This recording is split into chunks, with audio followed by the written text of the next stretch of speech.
नमस्कार, बहुत स्वागत है आपका। मैं हूं रेनू। सबसे पहले बात सुकमा से बड़ी खबर की। सुरक्षा बलों और नक्सलियों के बीच मुठभेड़ हुई। मुड़वाल पूसपाल थाना क्षेत्र में मुठभेड़ हुई। मुठभेड़ में इनामी नक्सली को ढेर किया गया है। मुठभेड़ में 5 लाख का इनामी नक्सली था जिसे ढेर कर दिया गया।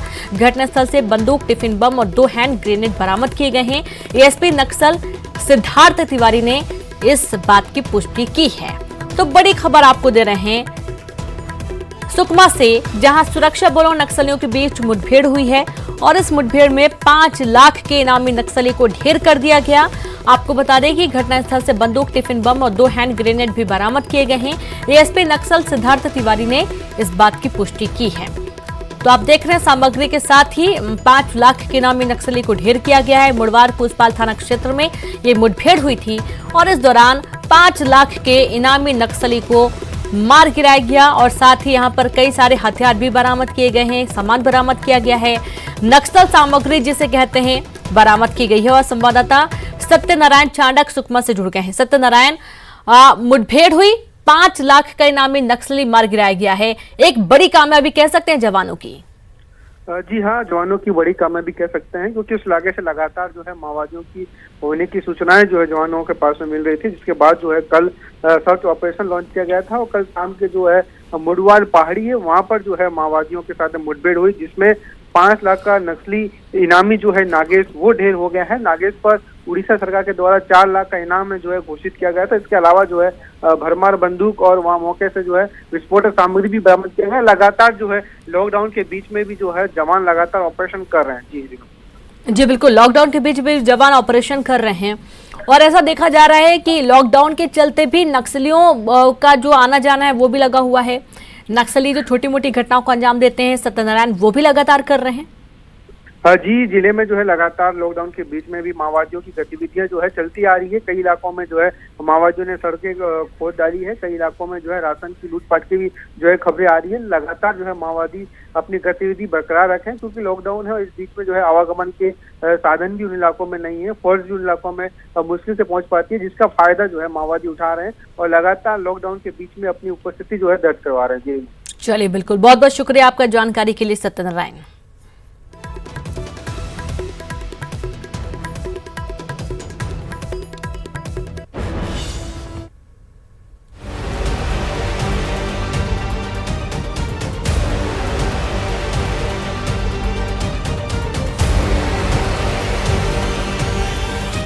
तो राजधानी रायपुर में 72 घंटे का टोटल लॉकडाउन जारी है। टोटल लॉकडाउन का आज दूसरा दिन है।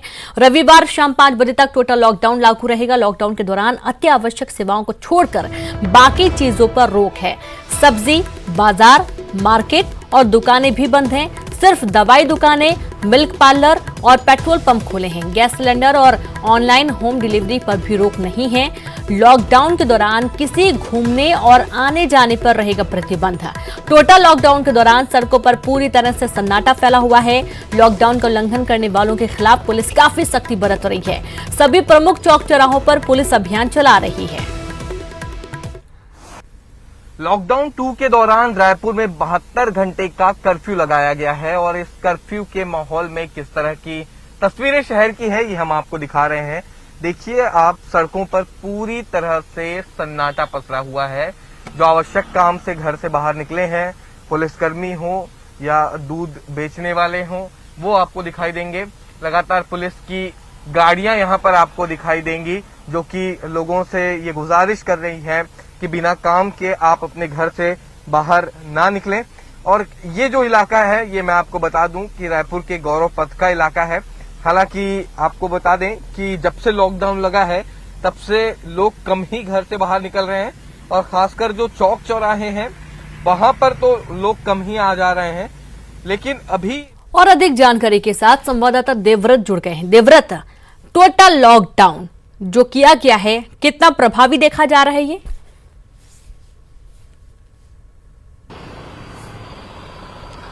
जी निश्चित तौर पे ये इसलिए किया गया क्योंकि पिछले कुछ दिनों में जो तस्वीरें राजधानी रायपुर में देखने को मिली, मार्केट की अगर हम बात करें, साइंस कॉलेज ग्राउंड में ये देखने को मिला कि एक साथ काफी भीड़ इकट्ठा हो गई। जितने भी सब्जी मार्केट खोले गए थे वहां पे लोग एक साथ इकट्ठा हुए और इसलिए पुलिस को यहां पर सख्ती बरतनी पड़ी कि 72 घंटे का टोटल लॉकडाउन कर दिया गया। हालांकि इस दौरान जो इमरजेंसी सुविधाएं हैं वो जरूर चालू है, लेकिन बावजूद इसके जो सब्जी मार्केट जैसी चीजें हैं वो बंद कर दी गई है। इसके अलावा जो दुकानें हैं शहर भर की, वो तमाम दुकानें बंद हैं। मेडिकल और दूध और एलपीजी गैस की जो दुकानें हैं केवल वही चालू हैं। और अभी मैं मुख्य चौराहे पर हूं, शहर का हृदय स्थल इसे कहा जाता है, जयस्तंभ चौक का। और यहाँ की तस्वीरें आप देखिए कि कल जिस तरह की सख्ती यहाँ पर पुलिस की दिख रही थी, आज उतनी सख्ती बरतने की जरूरत पुलिस को नहीं पड़ रही है। वजह यह है कि कल जिस तरह से लोगों का आना जाना लगा हुआ था, भले ही 72 घंटे का लॉकडाउन कर दिया गया था, लेकिन कुछ लोग ऐसे थे जो बेवजह बाहर निकल रहे थे। पुलिस का सख्त रवैया देखने को मिला, उठक बैठक भी पुलिस ने करवाया। लेकिन अभी आप देखिए कि बहुत ज्यादा उतनी मशक्कत यहाँ पर पुलिस को नहीं करनी पड़ रही है। लोग खुद ब खुद समझ रहे हैं। और अभी जब ये मुख्य चौराहे की अगर हम बात करें तो ये वो इलाका है जहां से होकर ही शहर के एक तरफ से दूसरे तरफ जाया जा सकता है। तो जो भी लोग यहाँ पर दिखाई दे रहे हैं वो किसी न किसी जरूरी काम से ही निकले हैं। बेवजह निकलने वालों की संख्या कम है। इससे लोगों की जागरूकता भी कही जा सकती है, या फिर ये बोल सकते हैं कि पुलिस की कार्रवाई का डर, क्योंकि पुलिस ने जिस तरह से ये भी देखा हमने कि लोगों से उठक बैठक करवाया, पुशअप्स करवाए, और इस दौरान कई लोगों को धूप में भी बैठा कर रखा गया जी। तो कुल मिलाकर लोगों से यही अपील यहाँ पर पुलिस भी कर रही है कि घर से बाहर ना निकले, क्योंकि आने वाले दिनों में तकरीबन ये कयास लगाए जा रहे हैं कि आंशिक छूट जो है वो प्रदेश के कुछ जिलों में दी जा सकती है, जो कि ग्रीन जोन में है या ऑरेंज जोन में है। तो अब अगर आंशिक छूट अगर किसी को मिल रही है तो उससे पहले लोगों को ये सबूत देना होगा कि वाकई वो लॉकडाउन का कितना पालन कर रहे हैं। तो बिल्कुल, ये बहुत सही बात बोली आपने देवव्रत, कि वाकई में लोग कितना लॉकडाउन का पालन कर रहे हैं, उसके बाद ही देखा जाएगा कि कितनी छूट दी जानी चाहिए ताकि लोग खुद भी एहतियात बरतें और इकट्ठा ना हो किसी एक भी जगह पर। बहुत बहुत शुक्रिया आपका तमाम जानकारी के लिए। तो वहीं महासमुंद शहर आज से 3 दिन के लिए टोटल लॉकडाउन है और आज दोपहर 12 बजे से टोटल लॉकडाउन 20 अप्रैल दोपहर 12 बजे तक लॉकडाउन रहेगा। मेडिकल स्टोर, पेट्रोल पंप और डेयरी की दुकानें खुली रहेंगी। प्रशासन और व्यापारियों ने मिलकर फैसला लिया है। ग्रीन जोन में बने रहने के लिए कदम उठाया जा रहा है।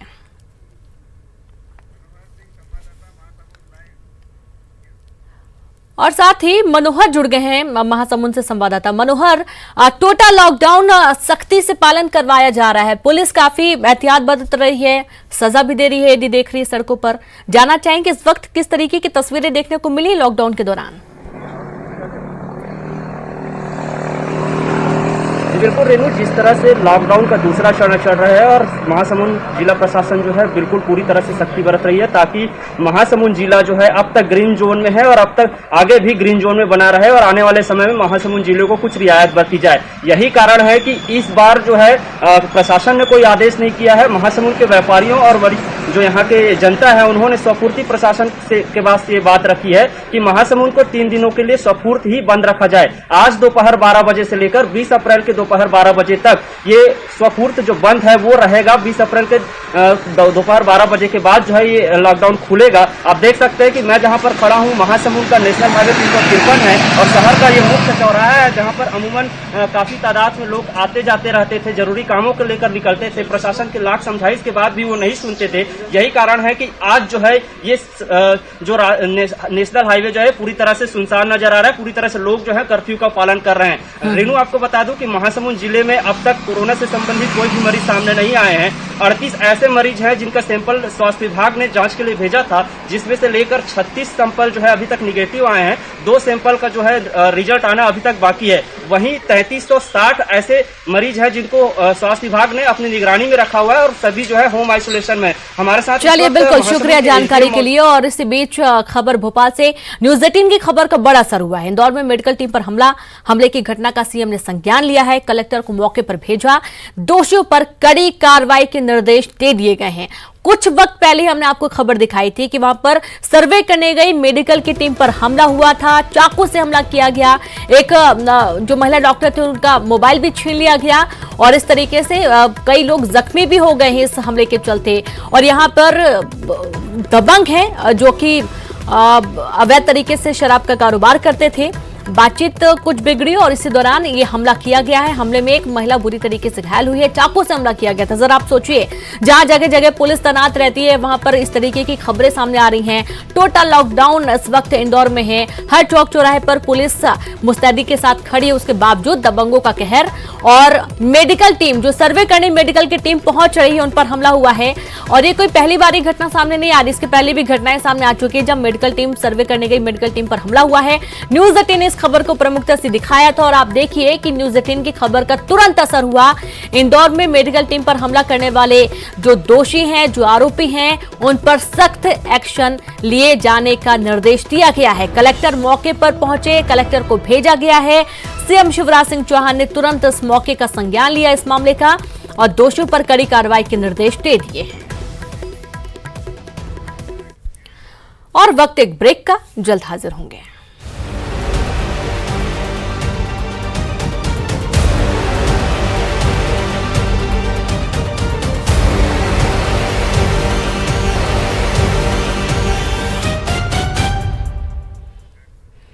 ब्रेक के बाद एक बार फिर से आप सभी का स्वागत है। रुक करते हैं खबरों का। कोरोना से जंग में प्रदेश लगातार बाजी मार रहा है। कल एक और कोरोना मरीज को ठीक होने के बाद रायपुर एम्स से डिस्चार्ज कर दिया गया। इससे पहले गुरुवार को भी 6 मरीज डिस्चार्ज हुए थे।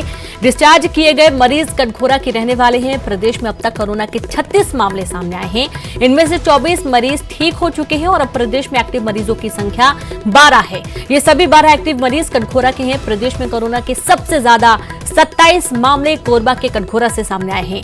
जिले को कोरोना का हॉटस्पॉट जिला घोषित किया गया है।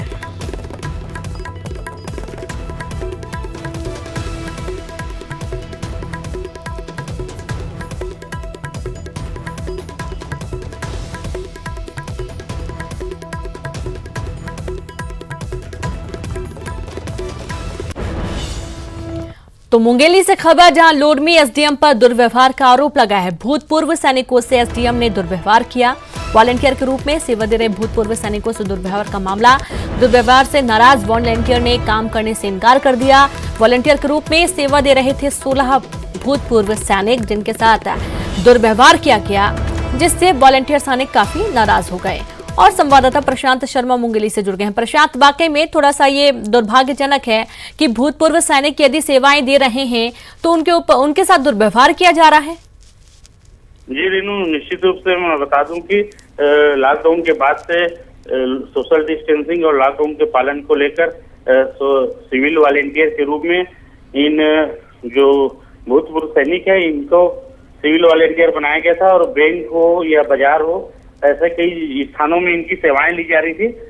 और ये सारे जो फौजी भाई हैं सभी अपनी सेवाएं भी दे रहे थे। वहीं कियोस्क बैंक से ड्यूटी कर लौट रहे थे, तभी एसडीएम ने उनके गाड़ी की चाबी ले ली और उनके साथ दुर्व्यवहार किया। साथ ही उनके प्रमुख के आने के बाद भी उनके गाड़ी की चाबी नहीं दी गई और रात 2 घंटे वहीं पर जो फौजी है वो खड़ा था। और जिसके बाद आज सभी में आक्रोश देखने को मिला। सभी जो 16 वॉलंटियर है, इन्होंने आज जो आईडी कार्ड है वो वापस लौटाने का निर्णय लिया है। जी रीनू, चलिए, शुक्रिया आपका जानकारी के लिए प्रशांत। तो आईडी कार्ड वापस करने का निर्णय भी वॉलंटियर्स ने लिया है। काफी नाराजगी भी व्यक्त किए हैं। वहीं राजनांदगांव से खबर, जहां बनेगा कोरोना ट्रीटमेंट सेंटर। शासकीय मेडिकल कॉलेज अस्पताल में बनेगा सेंटर। कोरोना ट्रीटमेंट सेंटर में 160 बेड की व्यवस्था होगी। पेंड्री में स्थित है मेडिकल कॉलेज। संभाग स्तर के लोगों को सुविधा मिलेगी।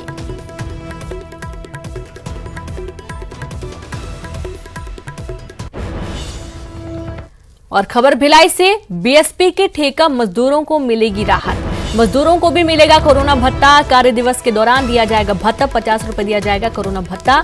नियमित कर्मचारियों को दिया जाता है 150 रुपए भत्ता। अब मजदूरों को भी कोरोना भत्ता दिया जाएगा। कार्य दिवस के दौरान ये भत्ता दिया जाना है। जिस तरीके से नियमित कर्मचारियों को 150 रुपए भत्ता मिलता है, तो वहीं कोरोना भत्ता मजदूरों को भी 50 रुपए दिया जाएगा। सुकमा जैसे नक्सल प्रभावित इलाकों में जहां एक तरफ नक्सली हमले का डर है, तो दूसरी तरफ कोरोना जैसी महामारी से जंग लड़ रहे जवानों के हौसले अफजाई करने के लिए लोग भी नए नए तरीके अपना रहे हैं। जिला मुख्यालय के नाकापारा में लोगों ने छोटे छोटे बच्चों के साथ जवानों पर फूल बरसाया और भारत माता के जयकारों से उनका स्वागत और सम्मान किया गया। तो कांकेर में कोरोना कर्मवीर नदी को पार कर अपनी सेवाएं दे रहे हैं और घर घर जाकर सर्वे करने का काम कर रहे हैं। जिले के पखांजूर इलाके के संगम क्षेत्र में कई गांव की सीमाएं महाराष्ट्र बॉर्डर से जुड़ी हैं, जिसके चलते इलाका बेहद संवेदनशील है। स्वास्थ्य विभाग का अमला नदी को पार करके एक एक घर में पहुंचकर सर्वे करने में जुटा हुआ है। जिला मुख्यालय से 140 किलोमीटर दूर सघन वनों और दुर्गम पथ वाला रेड कॉरिडोर क्षेत्र से घिरा है। इसके बावजूद स्वास्थ्यकर्मी लोगों को कोरोना संक्रमण से बचाने की जानकारी दे रहे हैं और लोगों की भी जांच कर रहे हैं।